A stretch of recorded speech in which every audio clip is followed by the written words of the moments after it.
Hello, this is Allie with the Perception Trainers, author of the Perception Diet, and today I want to talk to you about happiness and how I think that it's possible that we have been doing happiness wrong in the West. But basically what I mean by that is I just want to present to you an idea that I just want you to go away and contemplate. So even if what I'm saying here you want to kind of just reject right off the bat, that's totally fine. All I'm saying is just give it a chance. Just give it a chance to think about it. Go away and think about it. So don't necessarily take my word for it. Don't just believe it because I'm saying it. But go away and actually try this. So I'm going to give you essentially like a little way of experiencing what I'm about to say at the end of this video. And I want to just invite you to go and try it for yourself because you never know, all right? So today, like I said, I want to talk about how I think we have gotten the pursuit of happiness totally backwards in our culture. And basically everything that we've been told that we should do in order to achieve happiness and everything that we've been told that we should avoid in order to achieve happiness are exactly flipped, in making it so that in our culture we are not actually happy. Okay? So I guess first, let's define what happiness actually is. So to me, my personal definition of happiness is a sense of, like this underlying sense of peace, tranquility, believing that my life is the way that it's supposed to be, and a sense that I'm not in resistance to what's happening to me, and I can be having a pleasurable experience or a comfortable experience inside whatever it is that I'm going through. Okay, so to me, happiness is not I'm never sad, or I'm never mad, or I'm never upset, or I'm never any of these things, or that bad things never happen to me. Happiness is more a sense of like, I know no matter what happens, I'm okay, and I'm gonna be okay. And that there is no huge emergency that's happening in my life. So when I'm sad, I can just be sad. But there's still this underlying peace about this sadness. There's this underlying contentment even within, going after the things in my life that I want. It's not that like I'm waiting for something to happen or something to change or something to occur so that I can be happy. It's that I can be happy in whatever's happening. Okay, so that's my definition of happiness, and I think that that's what we all want. We want this permanent state of being and feeling okay, right? And so like I say, it doesn't negate all other emotions, because to me, happiness is not an emotion, all right? So happiness is not, I'm happy, I'm bubbly, everything is great, da da da. It's more, I'm sad, and I'm okay with it. I'm angry, and I'm okay with it. Someone just stole my wallet, and I'm having all the emotional reactions that go along with that, but at the end of the day, I'm not torn up about it. It's not changing my life. It's not decreasing the amount of joy or peace that I can feel in any given moment. Okay, so that's my definition of happiness. So that's happiness. So now I want to tell you a story that basically, first. So in our culture, we're told that in order to achieve happiness, what we are to do is to chase after all of the external things that we think are going to make us happy. So to go after success, to go after love, to go after fitness, to go after being thin, to go after having lots of friends, to go after finding the right career for yourself, to go after finding all of these things in the outside world, right? To chase these happiness experiences, to chase these pleasurable experiences, and to avoid at any cost the negative experiences. So to run away from your negative emotions, run away from your negative feelings, run away from any negative experience. Don't do anything that might be challenging or hard or put you up against the wall, because that's not going to be happy, right? So we're told, avoid pain, avoid suffering, avoid anything hard, avoid anything out of your comfort zone, and go after, and then, there's definitely people that say, get outside of your comfort zone in order to find happiness, and I think that that's kind of heading down the track that I'm going to suggest that we go. But again, like it's still with this understanding that if you get outside your comfort zone, you're gonna find something that's gonna make you happy that wasn't making you happy inside your comfort zone, right? So it's still this pursuit, this external pursuit of something outside of me is going to make me happy. And even in the self-development, spirituality worlds, we get into this, right? We get into this like follow your own North Star, like find what's right for you. Go live your right life and it's gonna make you happy. Stop doing all these things that aren't authentic to you and live your authentic life and you will be happy, right? And so that's kind of our concept of happiness, right? And again, if you're sad, go get an antidepressant. If you're depressed about something, just leave the situation. If a relationship is bothering you, just get out of it, right? Just leave. Don't deal with it. Get out. If it's not making you happy, leave. Eject yourself, numb yourself out, tune it out, turn it off, because that's not what you want. That's not happiness, right? Okay. So that's kind of what society tells us to do. And even like I say in spirituality and in self-help and all this stuff, it's a little tricky because we still say, if this thing doesn't make you feel good, don't do it. If this thing doesn't make you feel great, don't do it. Da da da. And like I've even given this kind of advice. And so as I go along, I want you to understand that this advice of like following what's right for you and what really makes sense for you and all that stuff, that's not being thrown out, okay? We're just gonna look at it from a different vantage point, all right? So just that's kind of an overview of what we believe happiness is. Success, fame, fortune, love, achievement, gratification, validation, right? And run away from any of the things that aren't those things, right? So that's kind of happiness. So now I want to tell you a story of the very first time in my entire life I actually experienced happiness, okay? So I've had in my life experiences of like joy and excitement and fun and gratitude and like these kind of pleasant emotional experiences. I had those in my life prior to this moment, so it's not like I was just like a monotone of depression until this moment. It's just to say that I had emotional experiences that were pleasant, but I was never actually happy until this one moment, okay? So basically what was happening was this. When I was 18, I packed my bags, flew halfway around the world from my home in Canada to New Zealand to attend a Bible school, okay? And this experience was something that was so far outside my comfort zone that like I don't think I've ever been this uncomfortable ever again in my entire life. So I basically, like I say, I'm 18 years old, I don't know anything about the world, I'm totally self-conscious, I'm totally like in my head, I was a very depressed, over-analytical, super anxiety-ridden person. I graduated grade 12 6 months early just because I couldn't stand it anymore. I was intelligent, but I couldn't deal with the social pressures, I couldn't deal with it, I needed to get out, okay? So I leave, I go to New Zealand. And I'm thinking it's going to be this awesome, I'm going to find these friends and all these like-minded people and we're just going to have this awesome experience and travel and blah, blah, blah. And I had no idea what I was talking about. I had no idea what I was getting myself into, okay? So I get there and basically it's like the exact opposite of my life, right? So we're living in a community living space in like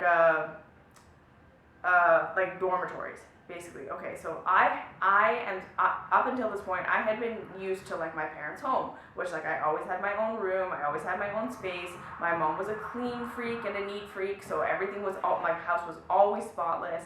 I had this very pristine, very comfortable, very having my own space, having it be how I want it to be upbringing, right? So I get to this DTS and it's dorms, right? So I'm sharing a dormitory with a whole bunch of other girls that I don't know. And so that's the first thing. So there's no private time, there's no private space, there's nowhere to go. I remember at one point I literally sat in a closet that was like the size of myself, like a little locker, just to be alone for a second. Or I would go to the bathroom and sit in a stall just to be alone because there was no personal private space, okay? So that's one. Second thing, it was filthy, it was disgusting, it was dirty, it was like you walk into the kitchen and it just smelled like vomit, like bacteria, and again, right, nothing I can do about it, it's just dirty, everything's dirty, and even the laundry, I had to wash my laundry by hand and I was shitty at it, so even my clothes were just all starchy and never actually clean, and then so what would happen at this Bible school is that we would get up and we would have lecture from 8 till noon, then we'd have lunch, and then we were supposed to have like work chores. So in the very beginning, so I was there for 3 months in total. So for the first couple of weeks, I was on kitchen duty. So after lunch, I would be working in the kitchen to make dinner.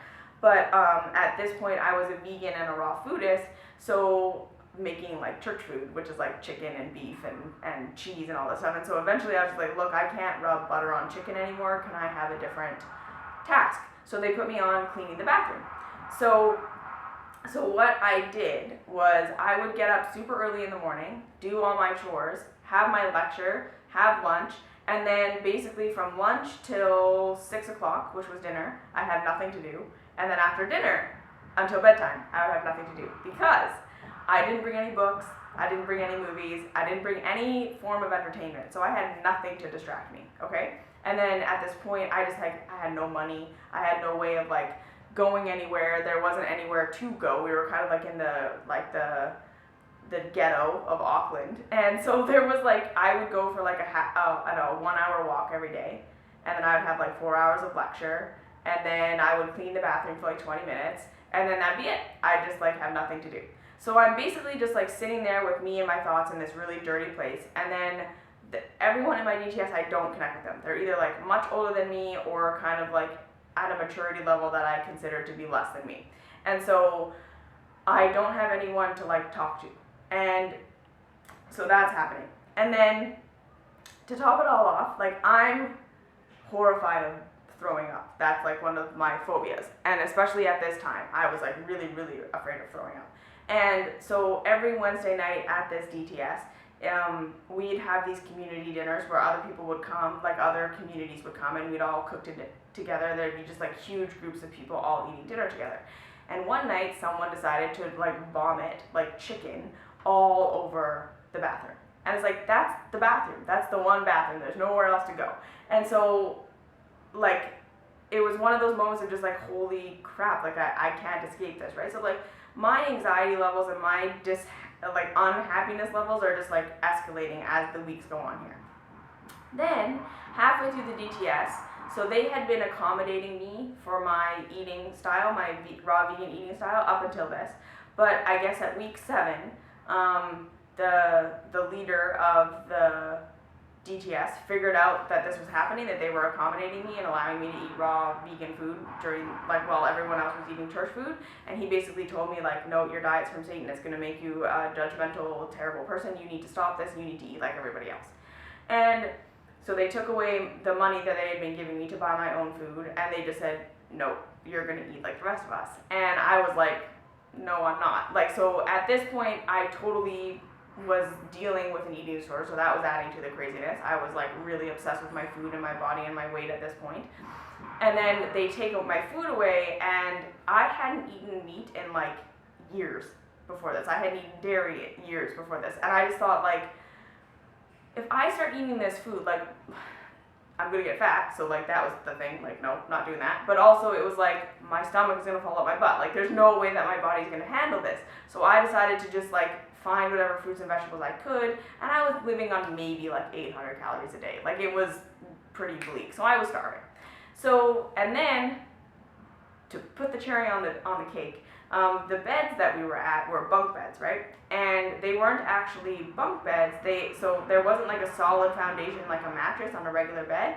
They were just like wooden slats that would slide.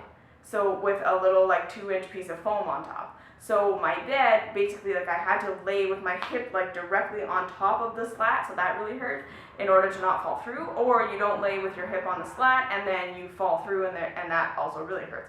So like, your bed is already super uncomfortable, and then we got bed bugs, right? And there was nothing we could do about it. We couldn't get the proper cleaning materials. You could put your sleeping bag like in the dryer and like it'll be good for like a day, but like the bed bugs are in everything, it's all over. So they're like, yeah, we're gonna bomb the place once you guys leave. So too bad, bed bugs for a couple of weeks. So basically I found myself one day just laying on my bed with absolutely nothing to do, I'm far away from everyone and everything that I know. I have no entertainment, I have no friends, I have no connections, I'm starving, and I'm being eaten by bed bugs as I lay on my bed, okay? And I remember being like, okay, this is like the most miserable I've ever been. Like, this is like the worst thing ever, right? I have no privacy, everything's dirty, everything smells like puke. I have nowhere to go, I have nothing to do, I'm starving, I can't get my own food, I can't go home, I can't get myself out of this situation, and this is it. I'm being eaten by bed bugs, and there's nothing I can do about any of this stuff, right? And like I say, like up until then, I had been like resisting and fighting and trying to figure solutions out for some of these things and just being very upset and very unhappy. And I remember laying on my bed and I was like, okay, if I can learn to be okay here, then there's never going to be anything that I can't be okay with. And I just had this moment where I was like, whoa, like I have the choice here to be completely miserable and like hate everything that's happening and like look at all the details of like how terrible this is. Or I can just say, okay, this is just an experience. It's going to end. Just like in life, nothing is ever permanent. And yes, it's terrible, but it's also kind of funny. And like, it's hilarious. Like, it's actually comical how all of these things just happen to be exactly my worst nightmare.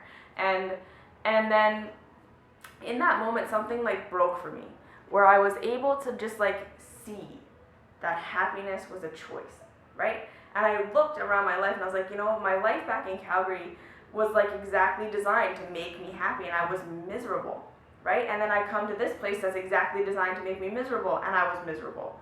And so I was like, so my only conclusion is either I'm just like fundamentally flawed and will never be happy, or happiness is just a choice that I've never actually made before, right? And so from that moment, for the rest of my DTS, I actually kind of enjoyed myself. I started to actually like interact with the people that were there. Instead of making it this whole big thing like they're not on my level and I can't really get to know them and blah, blah, blah. I was like, whatever, just like hang out with them. Just do whatever they're doing and just have a good time, right? I just really enjoyed the food that I had. I just decided to just enjoy the food. I decided to like listen. My sister actually sent me like some music, so I just like my little like music player, and I just like listened to music while I was doing the back. I just found little ways to make the things that I was doing more enjoyable for myself, right? And just, it was like a mindset shift, okay? And now here's the thing. Every single time from that moment till now that I've resisted what I've been going through, right? That I've tried to fight it, tried to make it not what it was, tried to just like focus on how terrible it was and like work really, really hard to try and make it go away. When I've fought my pain, when I've tried to not feel my emotions, when I've just tried to do all of the things that you're supposed to do to be happy, which is resist everything that makes you feel like shit, it's made me less happy, okay? And the times where I've just been like, okay, this is what's happening. This is what's happening. And I'm going to decide to be happy. That I don't need it to be any particular way in order for me to be happy, because I've had things be exactly the particular way that I think that they should be to make me happy, and I still wasn't happy. So this is a choice, and I'm just going to make it. I'm just going to be with my pain. I'm just going to be with whatever's happening. I'm going to be with my joy. And I realized that this is the reason we're not happy. It's because we're constantly running away from reality. We're constantly running away from what's happening, and that's what's making us unhappy. Okay, so what I want you to do is I want you to just consider that all of your negative emotions, every terrible thing in your life that you run away from, is not something you're supposed to run away from to get happy. It's something you're supposed to go into to get happy, okay? Because if I hadn't had that really, really, really bottom shit experience, I never would have figured out the secret to happiness, okay? And this isn't even the be-all, end-all secret to happiness, but this is just something that I want to plant a seed, okay? So rather than running away from your negative stuff, what if that negative stuff is exactly what you need to move you in the direction of happiness, okay? It doesn't end there. I'll make more videos about this, but I just want you to consider that maybe happiness is a choice, and maybe the terrible things that happen to you are trying to lead you to that happiness rather than are trying to sabotage your happiness, okay? So I'm going to make it part 2 of this video. This is just part 1. Just let that ruminate. I'll see you in the next video. Like, subscribe, follow me on Facebook, Perception Traders, follow me on Instagram, Ali_Perception Traders, and I'll see you in the next video. Thanks.